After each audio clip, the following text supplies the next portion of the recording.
우리가 성전을 건축하는 솔로몬을 극찬하고 그 후에 곧바로 이어서 그 왕궁을 건축하는 일을 담아서 그가 타락의 징조를 보였다라고 하는 것 이야기를 했습니다. 그리고 나서 다시 왕궁 이야기 뒤에 이제 성전 이야기를 둡니다. 성전 이야기를 이렇게 두면서 성전 이야기를 만드는데 전에는 성전에 그 만들어 놓은 모든 식양들을 하나님이 원하는 대로 하였다, 하나님의 뜻대로 하였다, 하나님께 묻고 하였다 그랬는데 이런 부분은 이제 빠져버리고 있는 이 부분이 우리가 한 번쯤 머리에 기억해 두고 가야 될 거죠. 모든 일은 다 하나님에게 묻고 하나님의 뜻을 따라서 해야만 하는 것인데 불구하고 가끔은 세상의 방법을 따라서 행하는 경우들이 왕왕 있어요. 이럴 때 우리는 조심하지 않으면 안 되는 것들이 있어요. 처음에는 좋은 의도로 할 수 있는데 그것이 의미가 바뀌어지는 것이죠. 예배당 가운데에 그 중앙에 있는 십자가의 문제도 그래요. 십자가, 예수 그리스도의 십자가를 묵상하자 이렇게 해서 예배당 가운데에 십자가를 이렇게 걸었었죠. 그런데 사람들이 그 십자가를 우상화하기 시작했어요. 그 십자가를 붙들고 기도하면 응답이 된다든지 또 그렇게 생각을 하고 그 밑에 와서 기도하는, 십자가 밑에 와서 기도하는 그러한 생각들이 들었죠. 그래서 우리 장로교에서는 그걸 제거를 하게 됐죠. 왜냐하면 나무 십자가가 중요한 것이 아니고 그 십자가에 담긴 의미가 중요하기 때문에 그런 거예요. 그래서 십자가는 어디다가 기억해야 돼요? 마음에 기억해야 되고 내가 십자가를 져야 될 인생이구나 라고 하는 걸 깨닫는 것으로, 그리고 더 나아가서 내가 십자가를 지고 주님을 쫓아가는 사람 되어져야 되는구나 라는 걸 생각해서 십자가는 내 가슴에 묻고 내가 지고 가야 되는 십자가로 기억하라고 강대상 위에 십자가는 제거를 했던 것이죠. 물론 많은 사람들은 그렇게 얘기해요. 예배당 구조상 사람들의 시선을 집중시키는 데에 십자가는 굉장히 중요한 거다. 그걸 잃어버리면 안 된다. 예, 맞아요. 그걸 잃어버려도 안 돼요. 그러나 그것을 우상화해도 안 되는 거죠. 이런 부분인 거예요. 오늘 우리 이 두 기둥을 세우는데요. 이 두 기둥도 참 전에 없었던 것이죠. 그리고 지금도 사람들은 이 두 기둥이 어떻게 생겼는지 기억을 할 수가 없어요. 왜냐하면 그 후에 어떤 건물에도 기둥을 둘을 앞에다가 세운 건물들, 더군다나 교회들을 찾아보기가 어렵기 때문에 그래요. 그래서 이 두 기둥의 의미를 우리는 의미 속에서만 찾고 있는데, 서울에 가면 이제 소망교회 마당 앞에, 소망교회 성전 바로 앞에죠.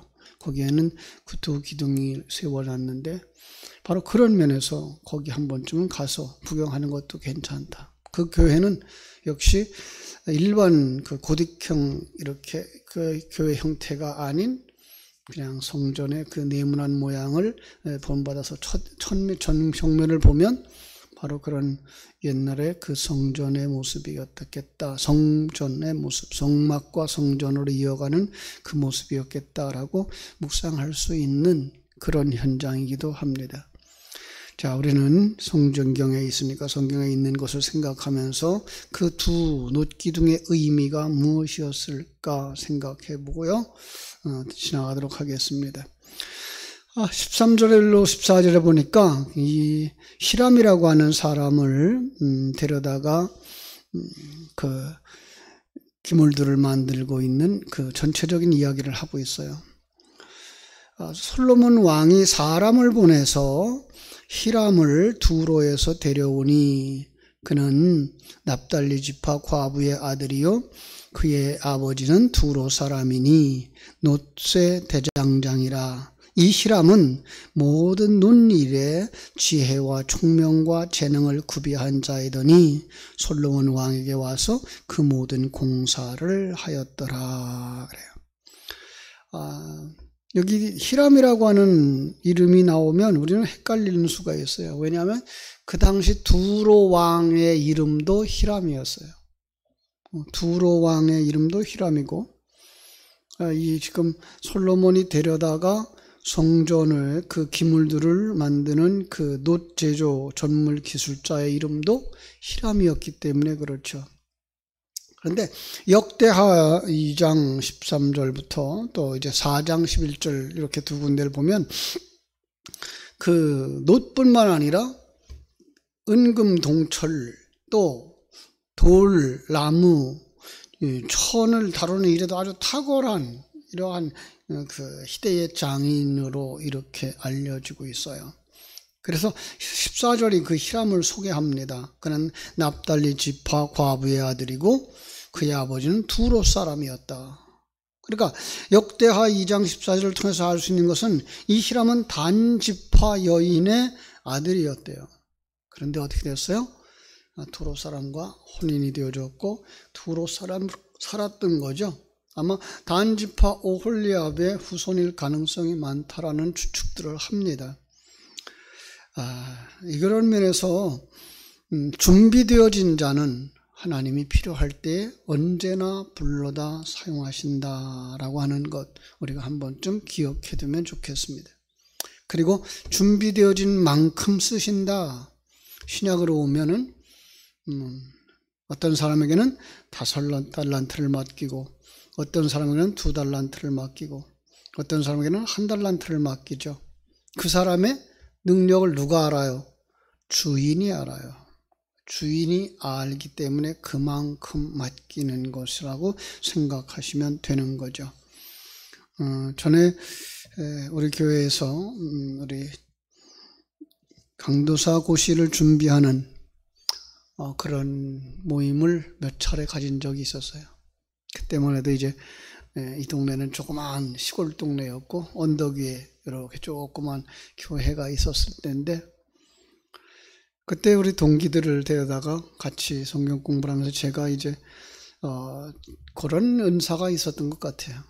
그래서 그들에게 내가 배운 것, 내가 익힌 것을 나누어 주면서 저는 이제 반복하면서 시험 준비를 했던 건데 일주일 동안에 이제 교회사 전체를 암송하는 그런 공부를 했죠. 그때 이제 우리 최복순 집사님이나 이제 우리 교회를 떠났습니다만은 노인순 집사님 같은 경우가 이제 그분들의 이제 밥을 좀 해주고 또 교회에서 여름이었기 때문에 잠도 자면서 이렇게 공부를 했는데 그때 그분들에게 한 얘기가 있어요. 어차피 우리는 주님의 목자 아닙니까? 그래서 주님이 우리가 주님의 종이고 양도 성도들이죠. 양도 주님의 것 아닙니까? 그러니까 우리가 잘 준비되어지면 준비되어지는 것만큼 쓰실 겁니다. 보세요.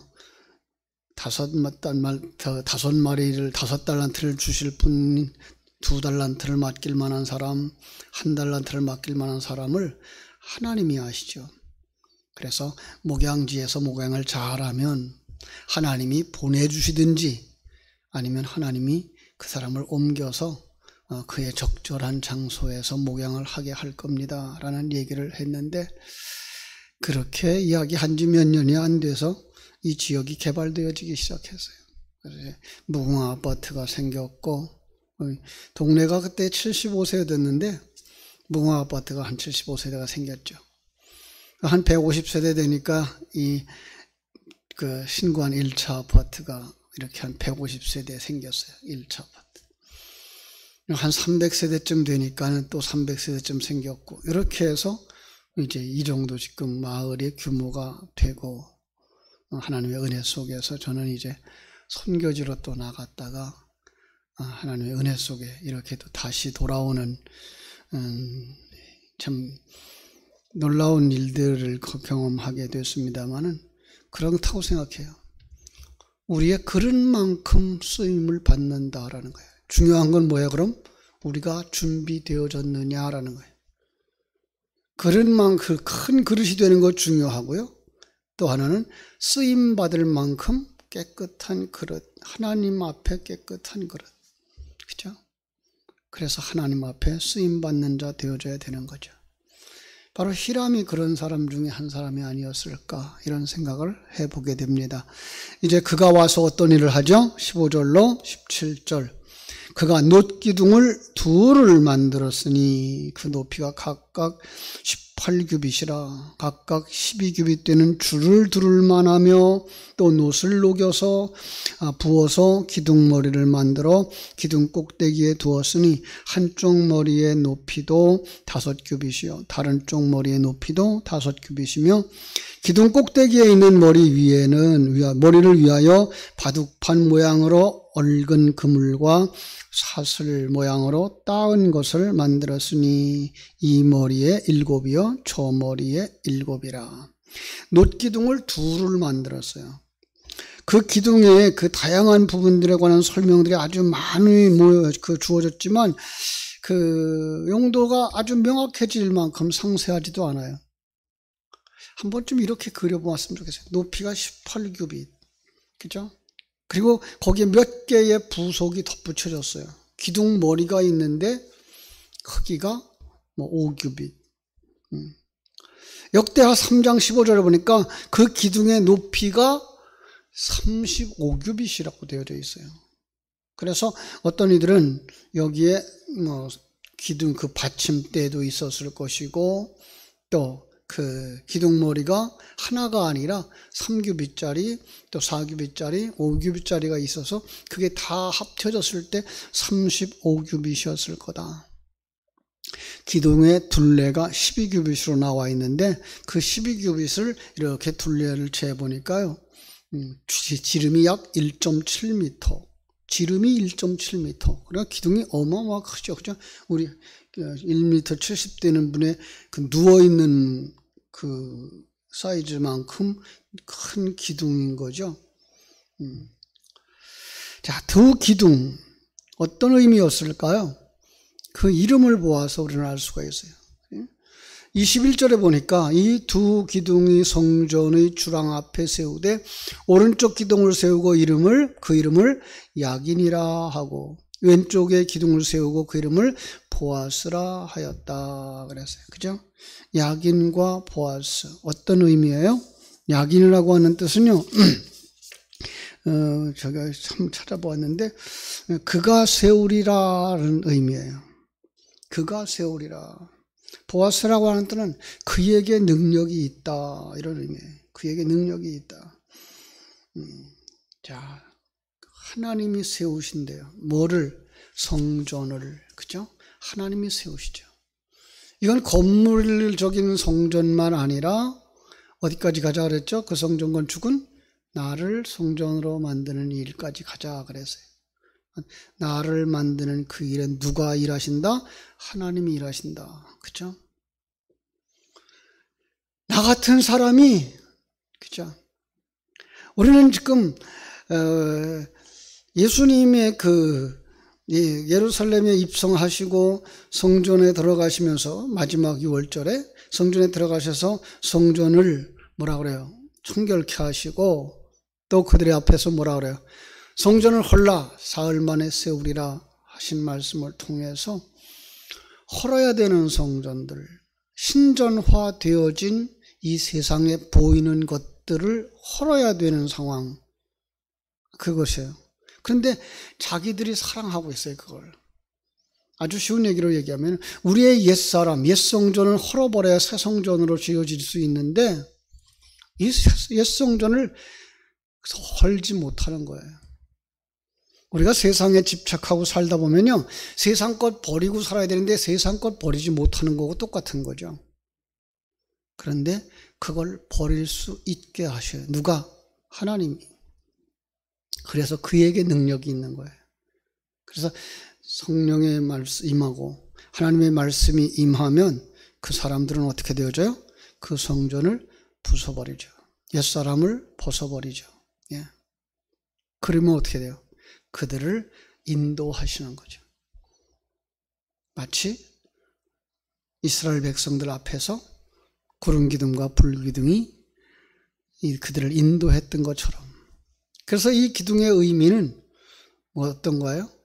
하나님이 세운다. 하나님이 능력이다. 더 나아가서 하나님이 인도하신다. 이런 의미가 들어가 있는 것을 볼 수가 있습니다. 우리 성전을 묵상할 때마다 예배당에 들어와서 앉아서 성교회만 묵상할 것이 아니라 그 속에 있는 내 자신이 성전인 것을 깊이 묵상할 때 뭐 할 수 있어요? 하나님이 능력이다. 하나님이 세우신다. 하나님이 인도하신다 라고 하는 생각 가지고 하나님 앞에 더 가까이 나갈 수 있는 여러분 되시기를 바랍니다. 그 앞에 23절부터 26절에 보니까 바다를 제작했다 그래. 바다는 그냥 이름이 바다예요. 그냥 우리가 생각하는 물이 많은 바다라기보다는요, 노대야죠. 그런데 그 크기가 어마어마해요. 직경이 10규빗이고요. 그 모양이 둥글고 높이는 5규빗이고요. 주위에 30규빗 줄을 두를만 했어요. 이걸 우리가 알고 있는 그 미터법으로 계산을 해보니까요, 중심에 그 직경이 이거는 4m 40cm 정도 돼요. 네, 4m 40cm. 큰 거죠. 그죠? 우리 요 의자가 8자예요. 요 38, 24, 2m 40밖에 안 되니까 거의 2개 합친 길이만큼 되는 크기의 그릇인 거죠. 그죠?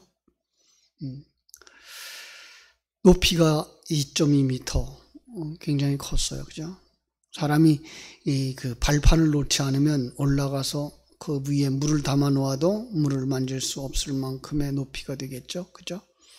그런데 거기에 물을 담으면 얼만큼 담아질까? 예, 약 한 2000바트. 근데 바트라는 단어를 우리가 잘 몰라요. 그래서 환산을 해보니까 한 22드럼 정도, 드럼으로. 예. 과거에 이렇게 기름통들이 있었잖아요. 이만큼 키가 이만큼 큰 드럼. 그런 걸로다가 22개가 들어갈 만한 그러한 그릇이라고 그랬고요. 만들기는 두께가 손바닥 하나 정도 두께로 아주 두툼하니까 그거 옮길 수가 없었을 거예요. 나중에는 이게 솔로몬 성전은 옮길 이유가 없으니까 아마 그렇게 만들었겠죠. 그리고 그 밑에는 12마리 소가 받침을 하고 있었던 것을 볼 수가 있습니다. 자, 이 물두멍 용도는 제사장들이 다 씻어서 정결하게 하기 위해서였다 그러는데요. 조금 성전을 성막에 비유해서 우리 그려볼 필요가 있다 그랬죠. 성막에 하나님의 영역으로 딱 들어서면, 울타리를 들어서면 그 첫 번째 만나는 게 뭐라 그랬죠? 번제단. 이들도 번제단을 만들어요. 근데 번제단에서 뭐예요? 어린 양의 희생이 나오는 거죠. 예수 그리스도의 십자가의 죽음이 나오는 거예요. 그리고 나서 출애굽한 이스라엘 백성들이 마치 이제 10가지 재앙의 마지막 어린 양의 죽음으로 말미암아 출애굽하면서 홍해를 건너듯이 이제 물 앞에 닥치게 되는 거죠. 그래서 그 물대야 바다의 소의 속에서는 뭘 생각하는 거예요? 내가 죽고 새 생명으로 살아나는 사람, 세례를 비유할 수 있는 거죠. 그래야만 그들이 어디로 들어가요? 성소로 들어갈 수 있는 거예요. 그래야만 그들이 신앙생활 속으로 들어갈 수 있는 거예요. 그래야만 그들이 광야 신앙생활을 할 수가 있는 거죠. 거기서 만나를 먹고, 그죠? 하나님의 인도하심을 받고 기도 속에서 진리를 되새김질 하는 자들로 완성되어질 때 그들이 지성소에 들어가는 그런 그림이다라는 걸 생각할 때 이 물두멍도 바로 그 속에서 내가 죽고 새 사람으로 사는 것입니다 라고 하는 고백들이 있어야 되는 장소가 아닌가라고 생각합니다. 자, 오늘 우리는 이 새벽에 두 가지 기억했으면 좋겠어요. 내가 성전인데 하나님이 세우신다. 하나님이 능력이다. 하나님이 인도하신다. 또 하나 물두멍 속에서 뭐예요? 나의 옛사람은 죽어야 되고 새 사람으로 완성되어져야 되는 거다. 이런 생각을 가지고 기도 속에 들어가서 모든 무거운 짐들 다 내려놓고 천성을 향하여 달려가는 복된 성도들 되시기를 주님의 이름으로 축원합니다. 기도하겠습니다. 하나님 우리 아버지 크신 은혜와 사랑을 감사하옵고 감사합니다. 이 새벽에 솔로몬이 성전을 건축하면서 성전 앞에 두 놋기둥을 세웠던 일과 더 나아가서 넓은 바다 놋대야를 세웠던 일을 묵상하면서 바로 우리 앞에 펼쳐져 있는 신앙, 우리를 성전으로 온전히 만들기 위하여 일하시는 하나님, 그 능력의 하나님, 그리고 성전을 완성시키는 하나님, 그 과정 속에서 우리를 꼭 바다를 통과시키는, 홍해바다를 통과시키고 요단강을 통과시키듯이 옛사람을 벗겨버리고 새사람으로 완성시키며 이제까지 입고 살아왔던 겉옷을 벗어버리고 의의 세마포 옷을 입는 사람들로 완성시켜 주시옵소서. 그 크신 은혜를 오늘 이 새벽을 깨우는 모든 성도들에게 충만하게 입혀주시기를 소원하며 거룩하신 예수님 이름으로 기도하옵나이다. 아멘.